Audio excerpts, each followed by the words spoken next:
And so that was a triple net lease with Dr. Cockrell. And I think we closed on that December 2019, if I recall correctly. And so that one actually came to me through just an organic relationship, actually, with a doctor, Dr. Sink, who has been in this space. And so he found me, we got to talking, we realized, hey, this makes a lot of sense for our investors who are physicians. It's very easy for them to understand, what this investment would entail. But at that time, I had not done, a triple net lease kind of offering. So it's a great learning opportunity, and then to be able to share that, with our members who went into the project with us.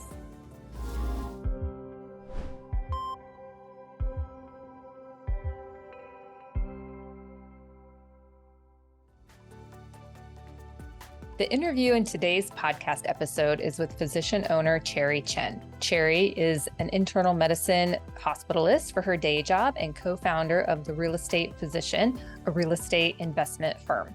We discuss how she entered the investment real estate market and a medical office building her company and partners purchased from an organic physician network relationship. She also shares her journey from passive to active investing and admits that she is still learning. Podcast. Thanks, Trisha. I'm really excited to be here, and hopefully it'll be good learning for everybody. So walk me through, you're an internal medicine hospitalist, and you started becoming, I would call you a physician investor, but just a real estate investor who happens to be a physician. And you started a company called The Real Estate Physician. So how did you start in going into the investment direction? Hopefully I won't take you through my whole life, but so certainly was not planned. I'm a trained physician. So as your audience, and you might very well know, it's a pretty straightforward path. Everything's kind of laid out for you to become a doctor. You don't really have to think about, your next steps, right? Everything's required. But that came at the expense, I would say, of, time and, space to think about a lot of other things. And so when you graduate, come out of residency and start working, you have a bigger paycheck, you have debt, you have mortgage, just like everybody else. And so I think it was just in that context, as I finished training and became an attending, I only had exposure to, 401k. That's kind of all I heard. I maybe understood stocks a little bit, but beyond that, I had no training, no exposure, no really friends that talked about it. So it became really just kind of a journey of my own self-discovery and learning, and really giving myself the space to ask those questions as I, was out of training and had to really ask myself these questions because nobody really taught us. And so it was mainly, that's kind of how it started. And what interested you in real estate investing? Yeah, and I wish I could say I was smart enough to be like, oh, well, there's these tax benefits and cash flow and appreciation, but I had never heard of any of those terms before at all either. And so I was like, I think most people, you think, okay, real estate, you intuitively understand it. You've grown up in an apartment or lived in a house before, and Airbnb. And so I was thinking, I was living in Dallas, and I just get an Airbnb condo or townhome, and I could decorate it. And I thought that was just going to be so much fun. Literally like the end of my thought process there. So it wasn't a lot of, forethought or intention other than that. But what it allowed me to do was to then, ask myself these questions like, oh, well, is this an investment? Then, okay, what actually makes an investment? What are my goals into an investment? Because I didn't even know, like, I had to consider what are my goals into investment rather than thinking, oh, that's a great investment, I should just put money into a 401k. And so it pretty much stopped there. But what that allowed me to do was then, okay, really learn, okay, there are tax benefits, or there are other things besides putting my money into a 401k for, the next 40 years. And so that's kind of where I began to learn, okay, what makes real estate an attractive investment? Does that fit me? What do I want my money to do in an investment? Yeah. So what did you learn from your first real estate investment? So I would actually say I got lucky. And so this was, I probably, my first one was as a passive limited partner into a multifamily syndication. So I didn't even know what any of those words meant. Like I said, I didn't know multifamily stood for apartments, but it was after, 6 months of just kind of digging around online, talking to people, looking at bigger pockets, going a couple meetups to say, oh, okay, I think I have a general idea of, okay, what is a syndication? What does that mean when I'm a limited partner and a passive investor? And, that fit me really well, right? Being a full-time physician, I did not want to be active in real estate as much as an Airbnb sounds fun when I actually think about it. I want my investment to go to work, and I want to go to work, and I don't want to think about it, right? And so I was learning all of that, then really digging down into the education of what makes a syndication, what are some of these terminologies, and so that's my very first one was actually into a multifamily syndication as a passive investor. So how did you get from passive to more of an active role? Yeah, so that again is like pretty much kind of what I do is pretty organic, and just I just kept learning and learning, and in my own education, being pretty analytical and wanting to really understand how all the pieces fit together, right? And so I just kept going to more conferences, or buying books, listening to every podcast out there of, okay, the A to Z of what is a multifamily syndication beyond just me putting $50,000 into a deal, for example. So and so it was through that process that kind of opened my eyes to, okay, well, this is a lot of steps. Do I want to be a part of it beyond just putting my investment money? And I just very much enjoyed it. I think it allowed me to think about something outside of medicine. And even though it's a very different field, it very much fits with my personality as an internist, meaning I like to understand every part of a system, and I like to understand how they interplay against each other. And so that's kind of what got me into wanting to just learn everything about syndications, and then really then just met people I like, right? And then you say, okay, I understand this kind of asset, I understand the benefits. Does it make sense to partner, right? Then you become on the active side. Right. And then, so right now you guys, if this is still accurate, have 1.1 billion in assets under management.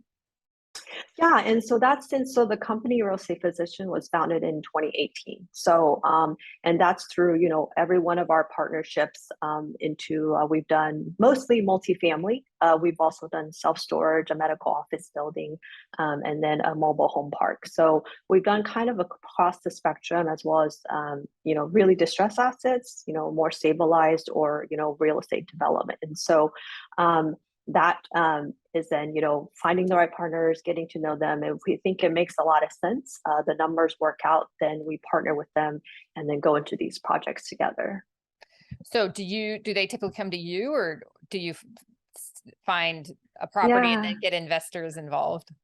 I think now it's probably both, right? And so since I, know more people in the industry, but in the beginning it was purely me, just going to conferences and meeting, those in the field sponsors, as a passive investor myself. Right. So I wasn't really going out there and say, hey, you want to partner? I'm going to bring on investors or anything like that. That just came way later, after, creating the business, after just having a lot of organic conversations with friends and colleagues in medicine, outside of medicine, because as you know, it's even though it's might be common to us, a lot of people still don't know you can invest this way. Right. And Yeah. so you have all these partnerships. So how do you do the actual day-to-day operation of managing, and I'm sure there's some Yeah. leasing and accounting and all of that. Yeah. I would be what's the word? Remiss to say that I do it myself, right? There's Right. no way, there's only 24 hours, and there's no way I understand every accounting, box. But a syndication, right, is a team, right? And so and this is what makes it different. Like if I went to, purchase my own single family, I could do it myself, or more likely than not, maybe have a manager to fix things. But in a syndication where you're talking about, 10, 20, $100 million properties, like it should not be done by one person, right? And so so while it's not my main role to manage these assets on a daily basis, right, I am part of the team. We do have asset management calls. We know what's going on with the properties, what projects we're working on, what's our occupancy, what what we want to do with our unit turnovers. But that is not my forte, or nor is it what I want to spend my time on. So basically, kind of when I learned, all the different roles, it really came down to what are my strengths, but also what is the highest and best use of my time, right? So you want everybody on the syndication team that's really taking care of investors' money and the asset to really be poised for like the strongest value they can add to the team. So my value is really understanding who our partners are after getting to know them, really understanding how to actually do due diligence on these investments, and then being able to translate that to busy physicians or people working who, yeah, it's interesting, but they don't want to spend 300 hours digging up all this information. So a lot of my role is investor education, investor guidance, and then if everything makes sense, right, we can see if it makes sense for them to invest. Well, my podcast audience is specifically, around healthcare real estate. So I want to focus on the medical office building that you guys have. It's Cockrell Medical Office. Yeah, yeah. So that one is actually actually our only one that's a medical office building, and I hope we can do more. And so that was a triple net lease with Dr. Cockrell, and I think we closed on that December 2019, if I recall correctly. And so that one actually came to me through just an organic relationship, actually with a doctor, Dr. Sink, who has been in this space, and so he found me. We got to talking. We realized, hey, this makes a lot of sense for our investors who are physicians. It's very easy for them to understand, what this investment would entail. But at that time, I had not done, a triple net lease kind of offering. So it's a great learning opportunity, and then to be able to share that, with our members who went into the project with us. Well, I have two questions as a response to this, but the first one is, so this is your only medical office. What did you feel about the due diligence and underwriting that was required for this? Because I'm sure it probably had a pretty long lease on it as well.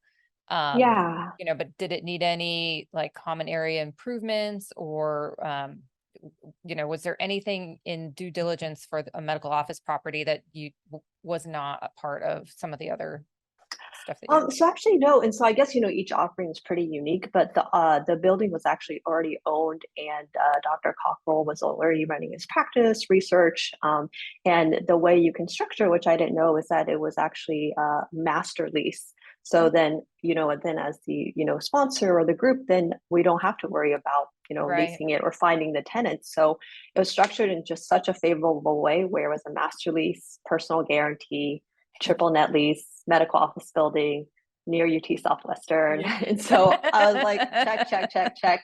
And so, definitely looking to do more because it just makes a lot of sense for our audience. Great.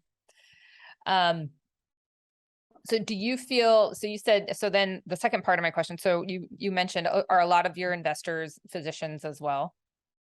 Yeah, so I'm a physician, so it just kind of is my natural tribe, and Right. so I'm lucky in that way because right, we do have income, a pretty stable, secure job, and but we want to invest wisely and be educated, right?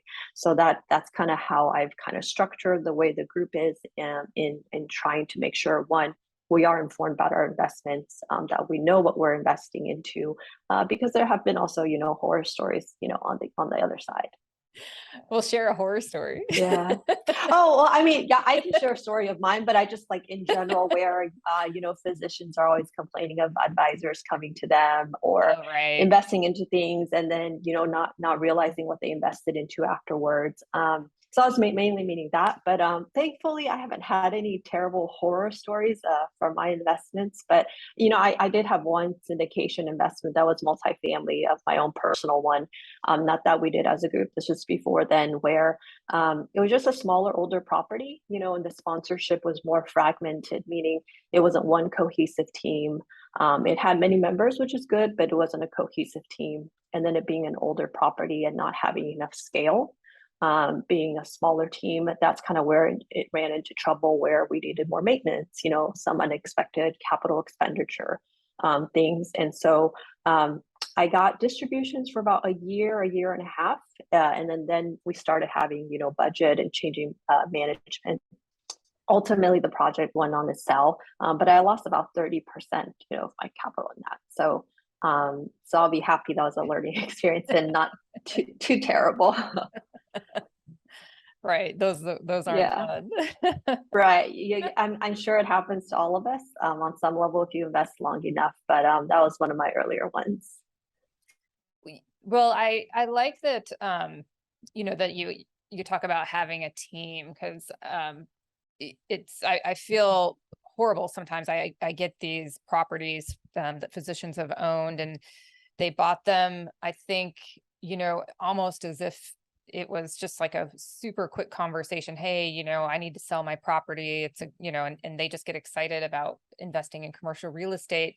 And I don't know if they are misadvised, or, they don't look under the hood, or what happens is, partners change, and, some want to do different things at different times, and they don't talk about that ahead of time. But I get some real estate that has some problems, and they either have leases that are under market, or like deferred maintenance and all of that, and they didn't plan on those costs. And just what happens when if they can't invest in those and changing that around themselves, they end up selling it for a lot less than it could be worth. Yeah, and I think that probably, is a lot of just education and experience combined, on that spectrum somewhere. Because I think, being commercial properties is very different than your single family, right? And I feel some might, you know, think it's the same, or translate a single family into every other real estate, where the due diligence is much different, especially if you then break it down into medical healthcare, or multifamily, or self-storage. And that's probably where people can't get into trouble, because it is very much not only, I think, asset specific, but then property specific, especially in Right. real estate. Yeah. Right. So then geographically, do you sort of stay close to home with your investments, or do you branch out? Yeah, so no, yeah, short answer is we do branch out. We do have a lot of properties in Dallas, where I'm from.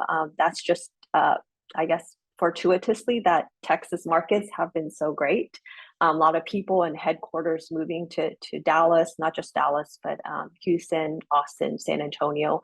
So that's just being on the right side of the trend there. Same thing with those trends. You see, Florida, Georgia, North and South Carolina, or Tennessee. So we have properties in all of those states with our partners and investors. Basically, anything you can do to mitigate the risk of your investment, right? Even if it's a good investment, doesn't mean every piece of commercial real estate property would make sense. And so the whole point is to help investors then feel comfortable. Well, how do you feel comfortable is if you can mitigate, any risk factors you see. And in real estate, it's location and how many your tenants, right? So you want to be where there's a lot of jobs, a lot of people, and a lot of economic diversity, and that you put yourself at the best chance of succeeding. Right. Right. So we're going to move into the Q&A portion. Awesome. We get to know you a little bit. So what was your first job? My first job, I actually worked for my parents. So they're entrepreneurs in business, and they wholesale and manufacture giftware, I guess, like ceramic giftware. So it's actually I just think by now 40-year family business. Wow. So I kind of just basically worked for them unknowingly as a kid, and then out of college they stuck me there before I went to med school, and so that's what I did. I did not like it. It felt very transactional, and so I'd always enjoyed biology and science, and building relationships, and so I think that was like a big value for me. Nice. What else do you think you'd be doing for a living if you were not a physician, and I guess real estate investing? Oh my gosh, that's such a hard one. It's such a good one. I thought of, I feel like I would have been some kind of teacher, but not really, teacher, specific, because I tell kind of our investors now what I'm doing in real estate is very much akin to what I do as a physician, Mhm. helping people, sift through a large amount of information and trying to help you come to an informed decision in as objective way as possible, right? Right. So that's what I'm doing. It's just in a different subject. So I would like to think that whatever life or lives I create after this will be somewhat similar, since I really think that is the highest and best use of my time. But outside of that, I really love like anthropology and history combined, like social anthropology. I don't think my parents knew what that was, or so I would have had no way to really study that. Yeah. Who are you reading or listening to right now for news, information, or inspiration?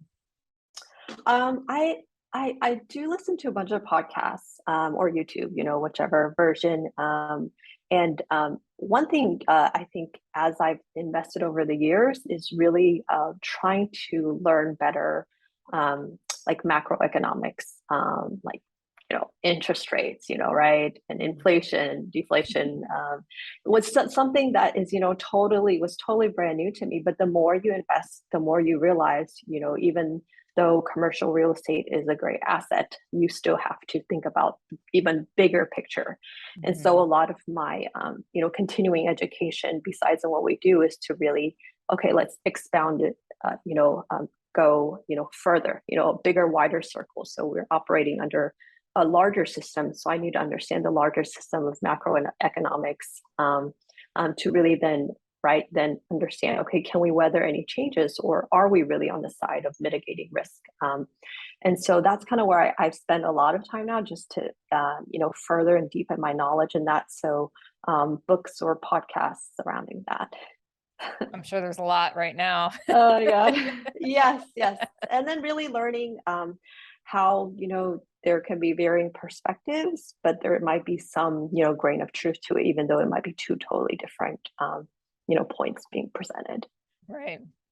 What is Yeah. one thing you do every day for healthy self-care? I sleep a lot if I can. But one thing I do need to get back to doing is just exercising. I'm sure we're all guilty of that. COVID kind of put me out of my routine and working in the hospital. So that's one thing I hope to get back on and build. Well, I have two questions. Usually I do one, but since you're in both relate, I'll do both. So with regard to being a physician, do you think a person is born with the desire to heal, or is it learned through their training? You have hard questions. Um, I think there's probably I would say I would say being a physician is not too unlike any other, profession, meaning that there's probably certain, predilections and personalities that make you more favorable. But I think overall, though, you need the experience, you need, maybe reinforcement of things you're good at, right? Or have had positive, being cultured along the way to, there's just so much that goes into, how we progress through education into college. So I think it's like, for me personally, the one-on-one relationships, right? Make feeling like I'm learning, objective information. That's what's very important to me. So I don't feel like I'm biased or feel like I'm um, presenting something that I don't believe in, if that makes sense. Mhm. And then do you think leaders Yeah. are born or trained?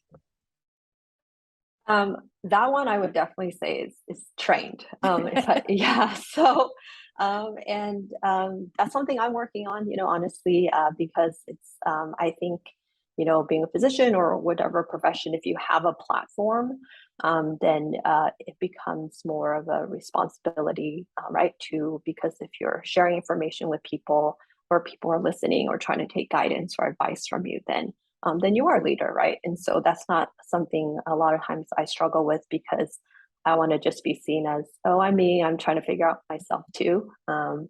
but I definitely think it's definitely more of a train, and there's a lot of things you can learn to be more effective. Oh, great.